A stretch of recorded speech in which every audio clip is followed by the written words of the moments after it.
mấy bong ở nhau tới bong ấy nó bong mưa nhiều anh em đi phê lên tiếp anh đi phê đi ăn phê lên chưa máu mà tiền mất đã ơi mới dùng từ kém mới ông cùi ở loạt thằng nanh như nè ra đây thấy được không đây là cái lòng từ từ muốn nhóm tiếp bên nào nhóm ơi ở trong tầm 4 này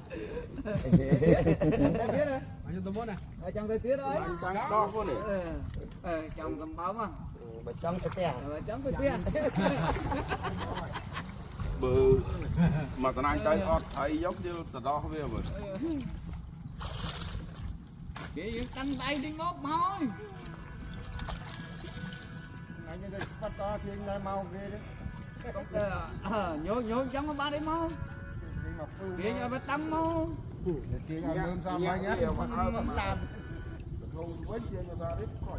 để lăng thì mau người đó có anh nhớ chợ đâu à la chén to mà này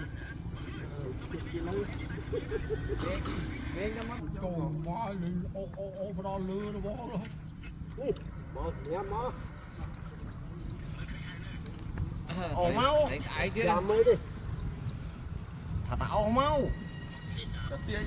mình thấy có đây này nổ con bánh không